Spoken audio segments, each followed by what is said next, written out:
నమస్తే రమగారు. నమస్తే. రమగారు, నైట్ పడుకునే ముందు మనసుని ఎలా ఉంచుకోవాలి? మనం ఇంతకుముందు కొన్ని వీడియోలు చేసాం. నిద్ర పట్టకపోతే ఏం చేయాలి? నిద్ర పట్టడానికి ఏం చేయాలి? ఇలాంటివి. అసలు మనసుని ఎలా ఉంచుకోవాలి? మన ఆలోచనలు ఎక్కడ వరకు ఉంచుకోవాలి పడుకునేటప్పుడు? ఇప్పుడు ఈ ప్రెషర్స్ ఎక్కువ కదా జయ, మనకి ఒత్తిళ్ళు ఎక్కువ. దానితోడు మనం ఏదో సినిమా చూసి పడుకుంటాం, ఫోన్ చూసి పడుకుంటాం. చాలామంది అంతే కదా. కొంచెం చిన్న ఏజ్ భార్యాభర్త కలిసి స్పెండ్ చేసి పడుకోగలిగే వాళ్ళు అదృష్టవంతులు. ఉచిత ఐవీఎఫ్ ఐయుఐ కన్సల్టేషన్, ఉచిత అల్ట్రాసౌండ్ స్కాన్. 49 అంటే సంతానం, 49 అంటే సంతోషం. ఆ ఏజ్ వరకు కొంతకాలం పాటు బాగానే ఉంటారు. కాంజుగల్ లైఫ్ ఎంతవరకు ఉంటుంది? కొంత ఏజ్ వరకు ఖచ్చితంగా ఉంటుంది రెగ్యులర్గా. క్రమంగా కొంత గ్యాప్లు వస్తూ ఉంటాయి. వీళ్ళకి ఏదో అనారోగ్యము, విసగట, ఆసక్తి లేకపోవడం, ఏజ్ ప్రకారం ఇవన్నీ సెపరేషన్స్ సహజంగా వస్తాయి. ఎవరి దారిని వాళ్ళు పడుకుంటారు. అయితే పొద్దు నుంచి జరిగినవి సింహావలోకనం చేసుకునే పద్ధతి కొంతమందికి ఉంటుంది. ఏదైనా ఇబ్బంది, విసుగు, ఆఫీస్లో ప్రెషరు, వ్యాపారంలో ప్రెషరు, డబ్బుల ప్రెషరు, నచ్చనిది, ఇవి ఆలోచిస్తూ పడుకున్నారనుకో, నిద్రలో ప్రశాంతత ఉండదు. మనం అసలు నిద్ర ఎందుకు పోతాం? ప్రశాంతత కోసం. రెస్ట్ ఇచ్చి మళ్ళీ next day mind and soul, body, mind and soul మూడిటికి రెస్ట్ ఇచ్చి మర్నాడు మళ్ళీ కథన రంగంలో దూకడానికి. అంతే అంతే కదా. ఇది మనం ఎప్పుడు చేయాలి? 6:30, 7 అయ్యేసరికి నిద్రపోతే ఇంకా హాయిగా ఉంటుంది. మన జీవితాలకు అవకాశం లేదు. ఏ 11ంటికో పడుకుంటాం. ఒక్కోడు రోజు దాటితే కానీ పడుకోలేకపోతారు, ఆడైనా మొగైనాను. ఈ పడుకునేటప్పుడు కృష్ణరామ అనుకుంటే బాగుంటుంది. ప్రే చేయటం. నువ్వు ఎవరిని ప్రే చేసుకుంటావో వాళ్ళని, నీ తరహా ప్రకారం నువ్వు లెట్స్ ప్రే అనుకోవాలి. తినేటప్పుడు దేవుడికి దండం పెట్టుకుని తింటాం. అందరూ చేస్తారు, అన్ని జాతుల వాళ్ళు. దేవుడా ఇవాళ నాకు అనుదిన ఆహారం ఇచ్చావు అని. అంతే కదా, ఆహారం అద్భుతమైనది ఇచ్చావని.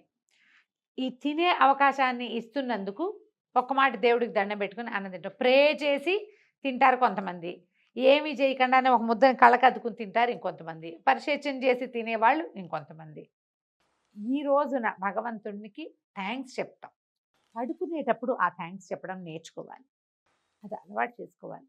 పిల్లలకి శ్రీరామ్ చెప్పి పడుకో, ఒక శ్లోకం చెప్పించండి.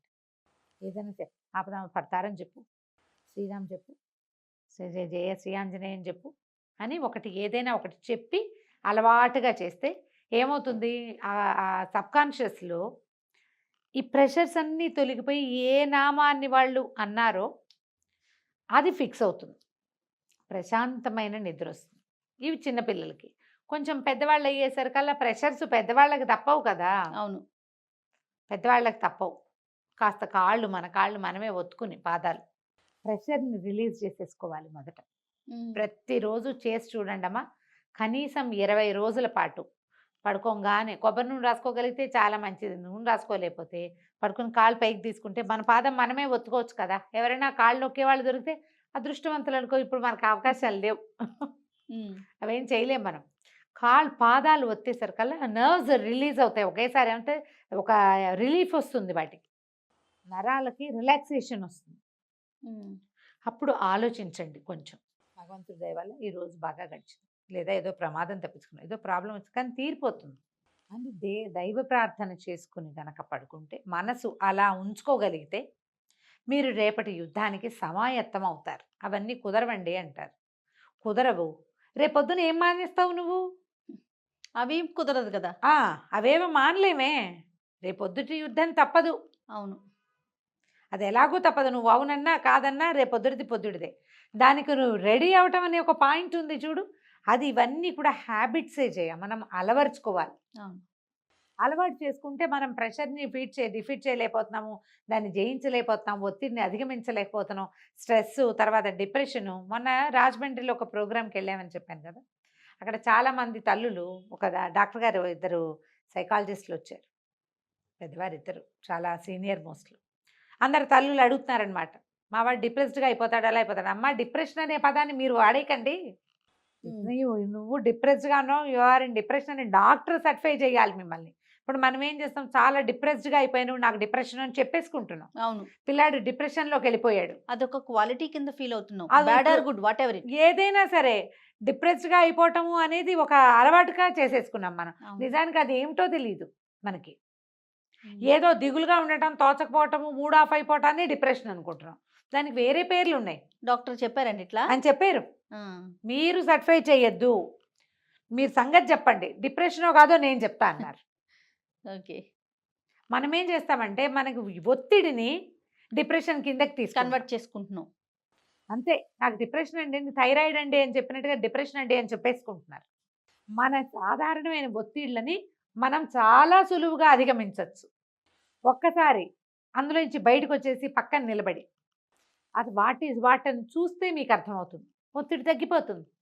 చూడక మనం ఏం చేస్తాం, దాంట్లోనే ఉండి అదంతా బరువు నెత్తికి ఎక్కించేసుకుని ఈ నరాలు రిలాక్స్ అవ్వవు, ఆ ప్రెషర్ని మోసుకుంటూ ఉంటాము, నిద్ర పట్టదు. అవును. పట్టిన కలత నిద్ర, పొద్దుటికి ఫ్రెష్గా లేవము, భయంగా లేస్తాం, ఆరోగ్యం పాడైపోతుంది. ఈ ఒత్తిడిని మోయగా సర్క్యులేషన్లో వచ్చేస్తాయి సమస్యలు, బీపీలు, లో బీపీలు, హై బీపీలు. ప్రెషర్ ఎక్కువయ్యేసరికల్లా మనకి డయాబెటీస్ అవి ఎలాగో మనకు ఉండనే ఉంటున్నాయి కదా. ఇది ఒక సమస్యగా మారుతోంది. అవును.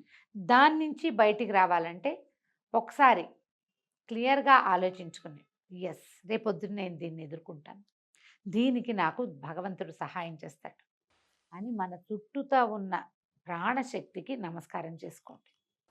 దండం పెట్టుకోండి. మీ ఇష్టదైవం కృష్ణుడో, రాముడో, నరసింహస్వామి, వెంకటేశ్వర స్వామి, అమ్మవారు, ఆంజనేయ స్వామి, వినాయకుడు, కుమారస్వామి, ఎంతమంది ఉన్నారు, లేదా మీకు ఇంకెవరో ఉన్నారు ఇష్టదైవం, నేను పేరు చెప్పని వాళ్ళు, తలుచుకోండి. మీ పద్ధతి ప్రకారం నాతో ఉండు, నాకు హెల్ప్ చెయ్యి, నువ్వు ఉన్నావన్న ధైర్యంతో నేను ఇలా ఉన్నాను, నన్ను ఇంత మాత్రం ఉంచినందుకు నీకు ఎప్పటికీ వేవేల కృతజ్ఞతలు చెప్పుకుంటానని భగవంతుడికి కృతజ్ఞతలు చెప్పుకోండి. ఒకసారి అలవర్చుకుంటే ఆటోమేటిక్గా మీ నిద్ర ప్రశాంతంగా పడుతుంది. ఎలాంటి ప్రెషర్లో అయినా పడుకుంటారు, మాత్రలు అక్కర్లా. మొదట చేయవలసింది కాళ్ళు శుభ్రంగా కడుక్కోవటం, తడి కాళ్ళు తుడుచుకుని అప్పుడు మంచం మీద పడుకోండి. పాదాలని బాగా నొక్కి రిలాక్స్ అవ్వండి. ఆ తర్వాత దండం పెట్టుకోండి. ఇలా ఆలోచిస్తే మీరు ఒత్తిడిని 50% అధిగమించగలుగుతారు బై ప్రాక్టీస్. ఏదైనా ఒక దైవ సహాయం తీసుకోవటమే. నేను చెప్పాను కదా, నాకు చాలా ప్రెషర్గా ఉంటే నేను ఆపదమ్మ పడతారని వదిలిపెట్టను. చదివి ఎప్పుడు నిద్రపోతానో తెలీదు, నాకేం పీడకలు రావు. కలత నిద్ర మర్నాటి మన తాలూకు దినచర్యను పూర్తిగా పాడు చేసేదా కదా, అది మన ఆరోగ్యాన్ని దెబ్బతీయదా, దానివల్ల మన ఫ్యామిలీ, దానివల్ల మన ఉద్యోగం, మన కెరీర్ అన్నీ డిస్టర్బ్ అయిపోతాయి కదా. ఇది ఒక బలవంతపు ప్రాక్టీస్. ఇవన్నీ రావు, చేయలేము అని చెప్తారు జయ, గుర్తుండదు చెప్తారు చాలామంది.